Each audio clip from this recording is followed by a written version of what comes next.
दोस्तों, जानकारों का कहना है कि नागों को लेकर पौराणिक ग्रंथों से भी काफी जानकारी मिलती है, लेकिन आज बात करेंगे इच्छाधारी नाग के बारे में। कौन होते हैं इच्छाधारी नाग नागिन? क्या सच में होते हैं इच्छाधारी नाग? दोस्तों, कितनी सच्चाई है इन बातों में, आज हम आपको बताएंगे। लेकिन दोस्तों, वीडियो को शुरू करने से पहले अगर आपने अभी तक हमारे चैनल को सब्सक्राइब नहीं किया तो जल्दी सब्सक्राइब करें। चलिए दोस्तों, जानते हैं नाग नागिन के बारे में। दोस्तों, यूपी के गांव में जब इच्छाधारी नागिन ने दिया एक बच्चे को जन्म, परंतु गांव वालों की इस गलती पर इच्छाधारी नागिन ने जो किया, जिसे देखकर गांव वालों के पैरों तले जमीन खिसक गई। ऐसे में दोस्तों, जरा सोचिए कि इस नागमणि में कितनी शक्तियां होंगी, और अगर यह किसी इंसान के हाथ लग जाए तो वह इंसान बहुत शक्तिशाली हो जाता है, जिससे वह जो चाहे वह कर सकता है। लेकिन दोस्तों, नागमणि को साधारण इंसान हासिल नहीं कर सकता। यह केवल इच्छाधारी नाग नागिन को कठिन तपस्या के बाद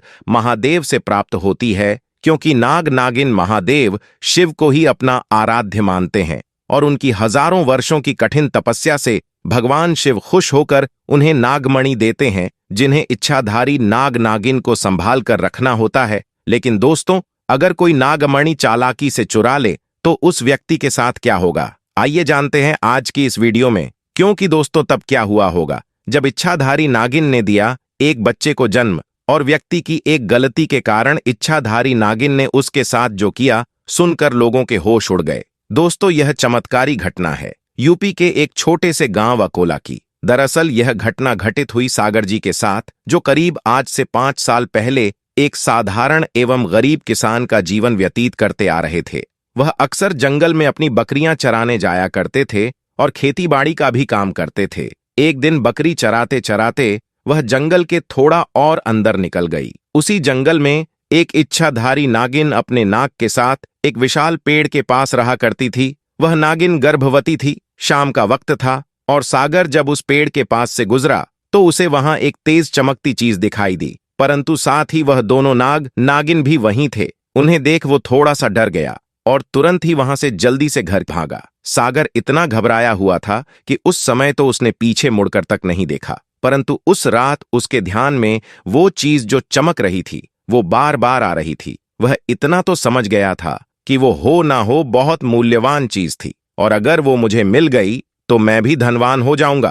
परंतु सबसे बड़ी मुसीबत थी वह दोनों नाग नागिन। अगले दिन वह वापस जंगल उसी पेड़ वाले स्थान पर गया और कुछ दूर खड़े रहकर छिपकर उस पेड़ के पास रह रहे नाग नागिन को देखने लगा। कुछ देर देखने के बाद उसने ध्यान दिया कि नागिन तो गर्भवती है। वह उस रात घर आकर सोचने लगा कि यह अच्छा मौका होगा। जब नागिन अपने बच्चे को जन्म देगी तभी वो नागमणि चोरी कर लेगा, क्योंकि उस समय नागिन कमजोर होगी। बस नाग को मारना होगा। दोस्तों, कहते हैं अगर किसी नाग के मुंह की तरफ गोबर मार दिया जाए तो वो अपना होश खो बैठता है। अब सागर हर रोज गोबर लेकर उस विशाल पेड़ के पास छुपकर सही मौके का इंतजार करने लगा। एक दिन वो मौका भी आया जब नागिन अपने बच्चे को जन्म देने वाली थी। तभी चुपके से सागर ने नाग के मुंह पर तेजी से गोबर मारा और फिर एक बड़े पत्थर से नाग को मार डाला। फिर उसने नागिन और उसके बच्चे को भी मार डाला और उस मणि को उठाकर जल्दी से घर की तरफ निकल पड़ा। परंतु उधर नागिन किसी तरह बच गई थी और बस बेहोश पड़ी थी। जब नागिन को होश आया और उसने अपने बच्चे और पति को मरा देखा तो उसके दुख दर्द का ठिकाना नहीं रहा। वो उस समय गुस्से से पागल हुए जा रही थी और उसने सागर से बदला लेने की ठानी। परंतु मणि चली जाने के कारण वो अपनी शक्तियों का प्रयोग नहीं कर सकती थी, परंतु अभी भी वह अपना रूप तो बदल ही सकती थी। इधर सागर को जैसे ही मणि मिली, उसका पूरा जीवन ही परिवर्तित हो गया। उसकी फसल इस बार काफी अच्छी हुई और काफी महंगे भाव में भी बिकी। उसकी तो जैसे मानो लॉटरी लग गई हो, क्योंकि जो भी वो धंधा कर रहा था उसे हर जगह से लाभ मिल रहा था। और सागर को पता था ये सब उस चमत्कारी नागमणि का ही कमाल है।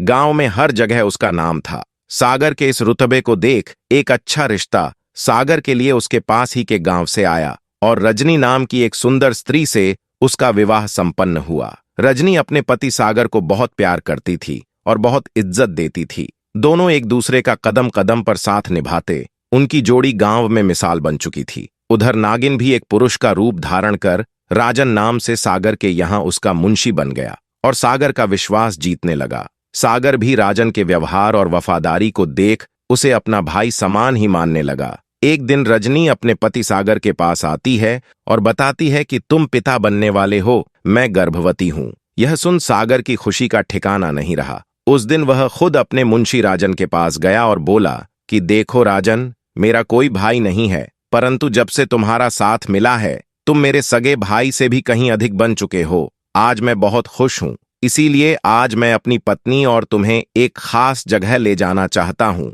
क्योंकि मेरा इस दुनिया में तुम लोगों के सिवा कोई नहीं है। और वो अपनी पत्नी और राजन को कार में बैठाकर गांव के एक कोने में ले जाकर कार एक छोटी सी कुटिया के सामने रोकता है और बताता है कि जब वह छोटा था तब इसी कुटिया में उसकी मां की जान उसे जन्म देती चली गई थी। उसके पिता तो पहले ही गुजर चुके थे।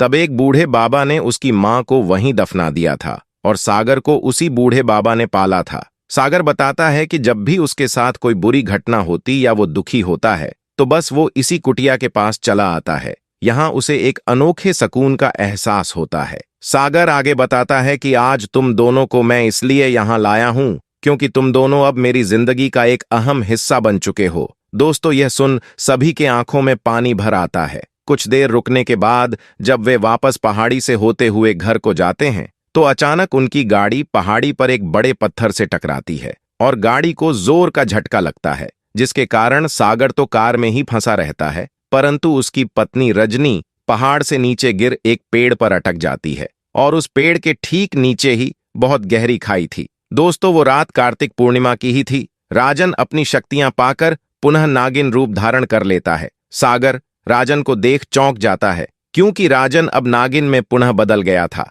वो नागिन सागर को बताती है कि कैसे ठीक इसी तरह वह भी इसी स्थिति में फंसी थी जब सागर ने उसका पूरा घर संसार लूट लिया था, उसके पति और बच्चे को मारकर, और आज मेरे पास बदला लेने का मौका है। सागर घायल गाड़ी में फंसा हुआ था और रो रो कर नागिन को बोलता है कि भले मेरी जान ले लो, परंतु मेरी पत्नी गर्भवती है, उसे छोड़ दो। परंतु तभी उस नागिन को अपनी वही स्थिति याद आती है कि क्या होता है जब कोई अपना छिन जाता है, ये जिंदगी का सबसे बड़ा दुख होता है। नागिन ने सागर का उसकी पत्नी के प्रति सच्चा प्यार देख उसे माफ कर दिया और रजनी को उस पेड़ से निकाल बचा लिया तथा दोनों को हॉस्पिटल छोड़ खुद वापस जंगल में उसी विशाल पेड़ के पास चली गई। जब सागर हॉस्पिटल से स्वस्थ होकर अपनी पत्नी के साथ घर वापस लौटा तो उसे अपनी गलती का एहसास हुआ और उसने जाना कि उसने कितनी बड़ी गलती करी है।